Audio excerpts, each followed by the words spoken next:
حضرات گرامی کے اندر اس کے بعد سورہ انبیاء ہے، اور اس کے اندر اللہ تبارک و تعالیٰ نے توحید کے حوالے سے بھی اور بعض انبیاء کے سیرت و کردار کے حوالے سے بھی بڑے ہی زبردست مضامین بیان کیے ہیں۔ اللہ تبارک و تعالیٰ اعلان فرماتے ہیں وما خلقنا السماء والارض وما بینہما لاعبین، ہم نے زمین اور آسمان اور ان کے مابین جو کچھ بھی بنایا ہے کھیل تماشے کے لیے نہیں بنایا۔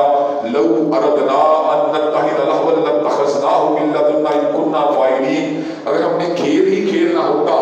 تو ہم کسی اور طریقے سے بھی یہ کام کر سکتے تھے۔ یہ کیوں بنایا گیا ہے، یہ ساری بذت کو کیوں سجایا گیا ہے، یہ درختوں کے پتوں کو کیوں بنایا گیا ہے، یہ سمندر کی لہروں کو کیوں بنایا گیا ہے، یہ آسمان کی اونچی چھت کو کیوں بنایا گیا ہے۔ اللہ تبارک و تعالیٰ فرماتے ہیں وما خلقت الجن والانس الا لیعبدون، انسان اور جنات کو در حقیقت اللہ نے اپنی بندگی اور اپنے تعارف اور اپنی آگہی کے لیے بنایا ہے۔ جتنا انسان اللہ تعالیٰ کی ذات کے استحضار میں، اس کی بندگی میں، اس کی معرفت میں ترقی کرتا ہے، اتنا ہی در حقیقت اپنے مقصد زیست کو پہچانتا ہے، اپنے مقصد حیات کو پہچانتا ہے۔ حضرات گرامی قدر اس صورت میں اللہ یہ بھی ارشاد فرماتے ہیں کہ انبیاء رسول اللہ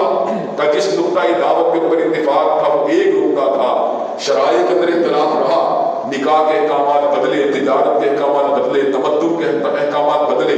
لیکن ایک نقطہ ایسا تھا جس کے اوپر تمام انبیاء کا اشتراک رہا۔ وہ نقطہ کیا تھا؟ وما ارسلنا من قبلک من رسول الا نوحی الیہ انہ لا الہ الا انا فاعبدون، جتنے بھی انبیاء آئے اللہ نے ان کے اوپر اسی وحی کا نزول فرما دیا کہ میرے سوا کوئی الہ نہیں ہے، میرے سوا کوئی معبود نہیں ہے، چنانچہ میری ہی پوجا ہونی چاہیے۔ اور جو کوئی بھی اللہ تبارک و تعالیٰ کے سوا کسی اور کی پوجا کی بات کرے گا، اور جو کوئی بھی یہ بات کہے گا میں الہ ہوں اللہ کے سوا، جیسے کہ فرعون نے دعویٰ کیا، جیسے کہ زمین کے اوپر بعض جھوٹے شیاطین کے پیروکار اس بات کا دعویٰ کرتے ہیں، جیسے کہ دجال اس بات کا دعویٰ کرے گا، اور جیسے کہ الذین الدہریہ اس بات کا دعویٰ کرتے ہیں کہ معاذ اللہ ثم معاذ اللہ کائنات خودکار ہے اور کائنات کو کسی نے بھی نہیں بنایا، تو اللہ تبارک و تعالیٰ فرماتے ہیں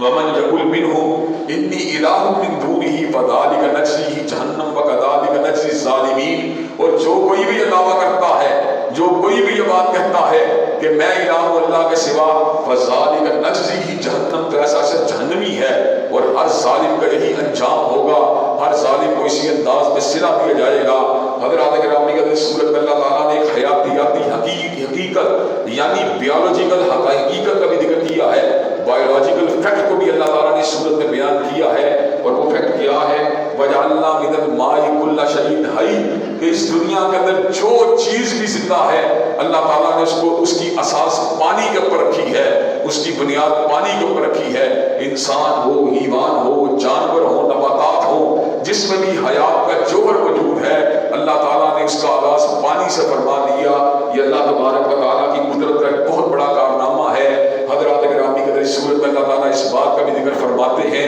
کہ اللہ تبارک و تعالیٰ انسانوں کو بھی اچھے حالات سے آزماتے ہیں، کبھی برے حالات سے آزماتے ہیں، کبھی مال دے کے آزماتے ہیں، کبھی غربت دے کے آزماتے ہیں، کبھی صحت دے کے آزماتے ہیں، کبھی بیماری دے کے آزماتے ہیں، کبھی خوشی دے کے آزماتے ہیں، کبھی غم دے کے آزماتے ہیں۔ وَنَبْلُوكُمْ بِالشَّرِّ وَالْخَيْرِ فِتْنَةً، اللہ تبارک و تعالیٰ دیکھ رہے ہوتے ہیں کہ خوشی کے عالم میں شکر کرنے والا کون ہے اور غم کے عالم میں صبر کرنے والا کون ہے۔ جو بندہ خوشی کے عالم میں اللہ تبارک و تعالیٰ کو بلا دے اور غم کے عالم میں اس سے ناتعلقی کو اختیار کر لے، وہ بندہ ناکام ہی ناکام ہے، نامراد ہی نامراد ہے۔ لیکن جو بندہ خوشی کے عالم میں بھی اس کے سامنے عاجزی کو اختیار کرے اور غم کی حالت کے اندر بھی اسی کے ساتھ انابت کو اختیار کرے، اسی سے تعلق کو استوار کرے، وہ کبھی ناکام اور کبھی نامراد نہیں ہو سکتا۔ حضرات گرامی قدر اس صورت میں اللہ تعالیٰ نے اس بات کا بھی ذکر فرما دیا کہ اللہ تبارک و تعالیٰ قیامت کے دن میزان عدل کو قائم کریں گے، جو حقیقت میں میزان احسان ہے، جس کے اندر ایک نیکی کو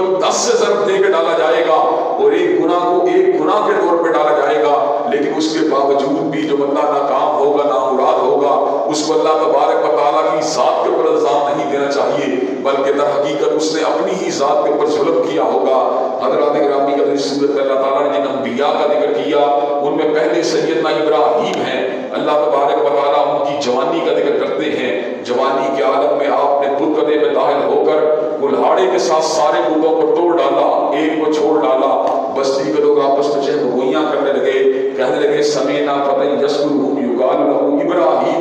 پوری بستی میں ایک ہی جوان ایسا ہے جو ہمارے بتوں کا مخالف ہے، نام اس کا ابراہیم ہے، کہا اس کو بلایا جائے۔ حضرت ابراہیم کو طلب کیا گیا، بلایا گیا، اور یہ بات کہی کہ انت فعلت ھذا بآلہتنا یا ابراہیم، اے ابراہیم کیا آپ نے ہمارے الہوں کو توڑا ہے؟ حضرت ابراہیم نے الزامی جواب دیا، بل فعلہ کبیرہم ھذا فاسألوہم ان کانوا ینطقون، بلکہ ان کے بڑے نے توڑا ہوگا، ان سے پوچھو اگر ان کے اندر قوت گویائی موجود ہے۔ آپس میں چاہے گوئیاں کرنے پلٹے کہنے لگے لقد علمت ما ھؤلاء ینطقون، ابراہیم آپ کو پتا ہے ان کے اندر کلام کرنے کی صلاحیت نہیں ہے۔ حضرت ابراہیم نے توحید کے کلہاڑے کو اٹھا لیا، اس امر کا اعلان فرما دیا، اف لکم ولم تعبدون من دون اللہ افلا تعقلون، تمہاری عقلوں کے پر افسوس ہے، تم ان کی پوجا کرتے ہو جو اپنے نفع و نقصان کے مالک نہیں، دوسروں کے نفع نقصان تو بڑی دور کی بات ہے۔ افتعبدون من دون اللہ ما لا ينفعکم شیئا ولا یضرکم اف لکم ولم تعبدون من دون اللہ افلا تعقلون، ان کی پوجا کرتے ہو جو کسی نفع کے اوپر پہ قادر نہیں، کسی نقصان پہ قادر نہیں۔ بستی کے لوگوں نے حضرت ابراہیم کے دلائل کو دیکھا، ایسے دلائل جو ان کے سامنے بالکل ان کے منہ کو بند کر دینے والے، ان کی زبانوں کے اوپر چوب کے تالے لگا دینے والے، جواب کے اندر بجائے اس کے کہ آپ کی دعوت حق کو قبول کر لیتے، جواب میں یہ بات کہنے لگے حرقوہ وانصروا آلہتکم ان کنتم فاعلین، ابراہیم کو جلا کے راکھ کر دیا جائے، اس کے علاوہ اپنے الہوں کی مدد کی کوئی صورت نہیں ہو سکتی۔ حضرت ابراہیم کو جلانے کے لیے چتا کو بھڑکایا گیا، اچھی طرح جلایا گیا۔ حضرت ابراہیم علیہ السلام کو چتا میں جب پھینکنے کی باری آئی، حضرت ابراہیم نے کہا حسبنا اللہ ونعم الوکیل، میرے لیے اللہ کافی ہے اور بہترین کارساز ہے۔ حضرات گرامی، جس وقت حضرت ابراہیم نے الفاظ کہے، اللہ تبارک و تعالیٰ نے کیا کیا؟ دنیا اس وقت قانون طبیعیات کے زیر اثر ہے، فزکس کے قوانین کے زیر اثر ہے، لیکن فزکس کے قوانین کے اوپر بھی حکم اگر چلتا ہے، مالک کائنات کا چلتا ہے، اعجاز کی صورت میں یا کرامت کی صورت میں طبیعیات کے قوانین معطل ہو جاتے ہیں، اور ایسے عالم میں اللہ تبارک و تعالیٰ ہر کے عادت چیزوں کو ظاہر کر کے اس بات کو ثابت کرتے ہیں اللہ علی کل شیء قدیر ہے اور فعال لما یرید ہے۔ اللہ تبارک و تعالیٰ ارشاد فرماتے ہیں قلنا یا نار کونی بردا وسلاما علی ابراہیم، اللہ نے ارشاد فرمایا اے آپ تو ابراہیم کے اوپر ٹھنڈی ہو جا، مگر اتنی ٹھنڈی نہیں ہونا کہ اس کو سردی کا احساس ہونے لگے، اس کے لیے مہکتے ہوئے گلابوں کا گلستان بن جانا، اس کے لیے آرام دہ چمنستان بن جانا۔ اور اللہ تبارک و تعالیٰ فرماتے ہیں وَأَرَادُوا بِهِ كَيْدًا فَجَعَلْنَاهُمُ الْأَخْسَرِينَ، وہ ابراہیم علیہ السلام کے مکر کا ارادہ لے کے آئے، لیکن اللہ تعالیٰ نے ان کے سارے ارادوں کو ہاتھ میں ملا کے رکھ دیا۔ حضرات گرامی کی صورت میں اللہ تعالیٰ نے سیدنا ایوب کی بیماری کا بھی ذکر کیا،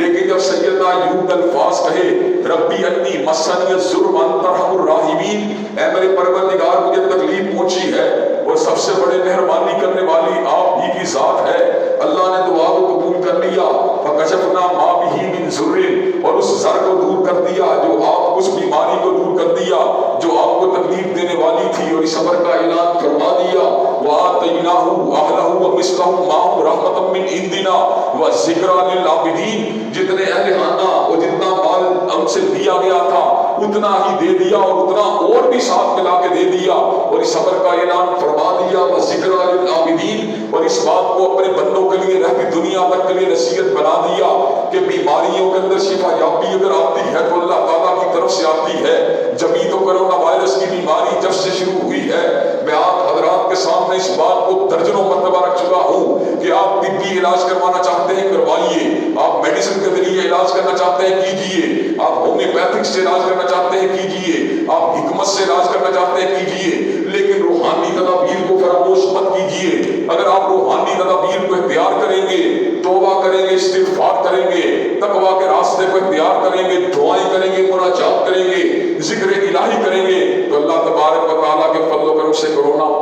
پاش ہو جائے گا۔ اس لیے کرونا کے اوپر بھی حکم اگر چلتا ہے تو مالک کائنات کا چلتا ہے۔ حضرات گرامی کی صورت میں اللہ تعالیٰ نے حضرت یونس علیہ السلام کے غم کا بھی ذکر کیا کہ جب آپ مچھلی کے پیٹ میں تھے تو ایسے عالم میں آپ نے پکار کے دعا مانگی لا الہ الا انت سبحانک انی کنت من الظالمین، اللہ تبارک و تعالیٰ آپ کے سوا کوئی معبود برحق نہیں ہے، سبحانک، اور آپ کی ذات پاک ہے اس تکلیف سے جو مجھ کو پہنچی ہے،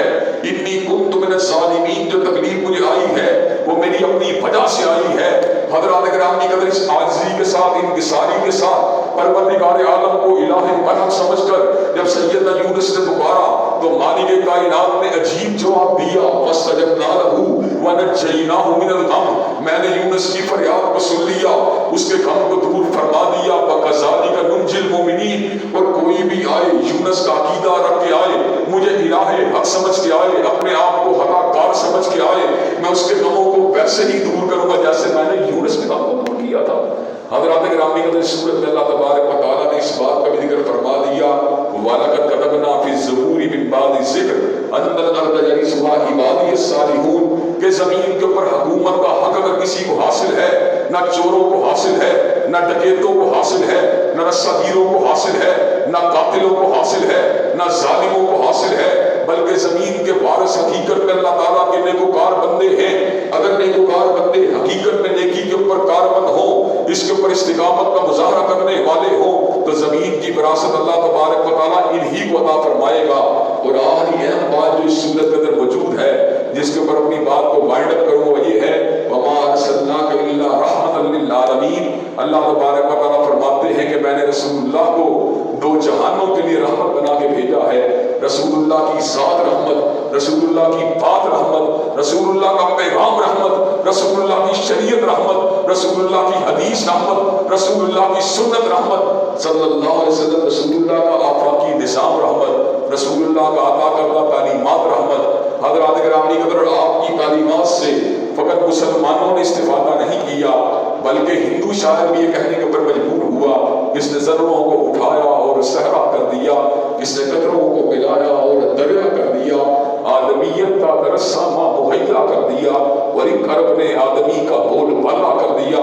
حضرات گرامی قدر حضرت رسول اللہ فخر انسانیت ہیں، فخر موجودات ہیں، مرکز و محور کائنات ہیں، خلاصہ کائنات ہیں۔ حضرات گرامی قدر آج بھی انسانیت نے آپ سے وہ کچھ حاصل کیا جو کسی دوسرے سے حاصل نہیں کیا۔